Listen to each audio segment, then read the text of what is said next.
What's good, everybody? Welcome back to the Throw the Blur channel, where I'm just a guy with an afro who loves talking about Sonic. My name is Kyle, and I'm so happy you decided to stop by today. The topic of today's video is an interesting one because this has pretty much been an ongoing conversation ever since last year. I've already done a reel covering this specific topic, but I wanted to make a full-length video so I can get my full inputs on the subject. So I'm sure everyone is aware that last year, Sega did the Fearless Year of Shadow campaign, which was their marketing campaign themed around Shadow the Hedgehog. And the reason for this was to promote his big screen debut in Sonic the Hedgehog 3. And to me, this is probably the best marketing that I've ever seen Sega do, because last year was just stacked with Shadow stuff. Like a whole bunch of collabs, the movie of course, and let's not forget to mention Sonic X Shadow Generations.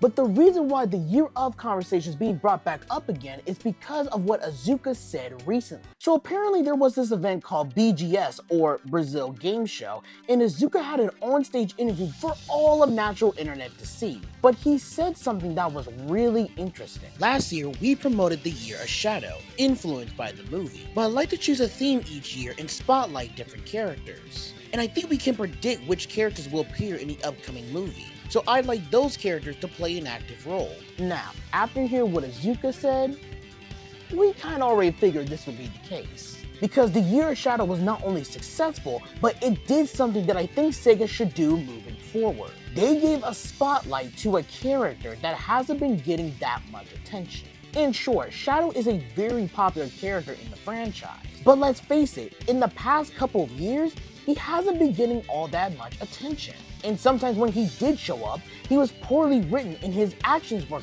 questionable, to the point where they pretty much almost ruined his character. But thank goodness we had last year, because it was well deserved and needed, to even where they reinvented the character and brought him into a new light.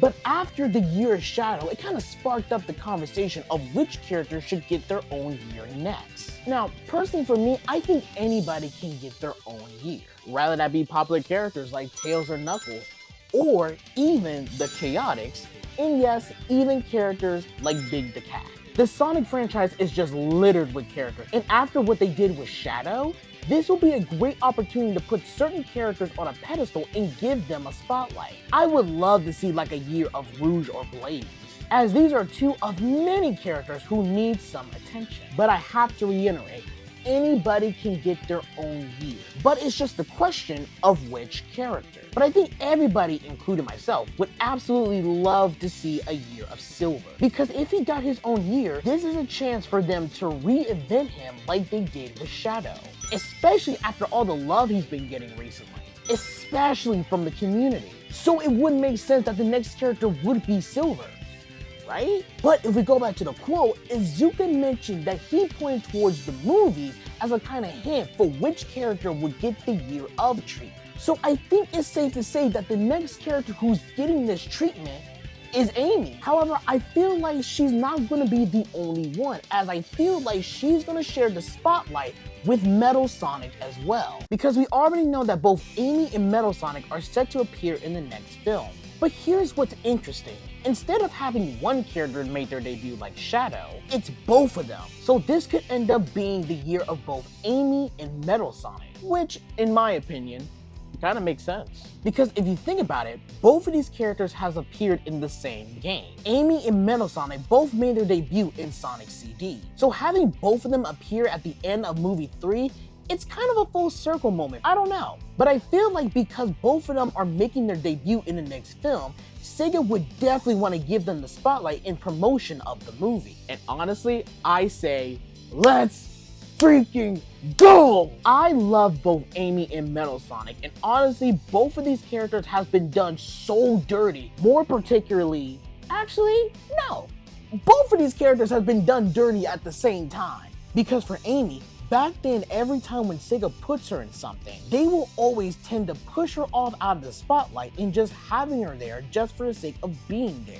But the Metal Sonic situation is crazy to me. For supposedly being a one-on-one copy to Sonic, matching him if not beating him in both strength and speed, every time when he shows up, he's literally a punching bag. And I don't think that's what he was intended to be. So the fact that both of these characters might be getting their own year is something that is desperately needed. Just like with Shadow, Amy has been appearing in much more things. The character has come a long way from chasing around Sonic all day and just having her become her own independent character. And I'm so happy that Sega is finally seeing that Amy is not only a beloved character, but she's an integral part of Team Sonic. As for Metal, he's not even there yet. Like, I appreciate them putting him in those little Sonic color animated shorts they did a while back, but other than that, Metal Sonic pretty much has never made it into like a major villain role in a mainline game, probably ever since Sonic Heroes. I mean, I guess you can count his appearance in Shadow Generations, but he was only just like a boss instead of the main villain of the whole game. But Metal Sonic has been a major threat in the IDW comics. Sure, it was only one arc, but still. And sometimes he makes an appearance here and there, but at the same time, every time he does show up, he's sometimes, if not always, the punching bag. He even got his shit kicked in by Batman in the DC X Sonic crossover comics. Granted, it is Batman, but still, Metal Sonic could have faced them in hand-to-hand combat or something. And him getting his own year, even if he has to share the spotlight with Amy, I feel like it will be great for the character. Because if you really think about it, other than Eggman, Metal Sonic is a huge threat, and he hasn't been treated like one. And with his inclusion in Sonic the Hedgehog 4, this could be a great opportunity to show how much of a menace Metal Sonic is. The Year of Conversations has always been an interesting one to me because I feel like this is something as a community we can come together on and just brainstorm ideas of which of our favorite characters can get their own year. But at the end of the day, no matter who gets their own year, I feel like Sega is going to do them right just like they did with Shadow. Or at least I hope so. So let me know in the comments, which character would you like to see get their own year? Whether that be Amy, Metal Sonic, or another character. Let's start a conversation. And I want to thank you guys for taking time out of your day to watch me talk, watch, or play anything Sonic. And with all that said and done, have a good rest of your day.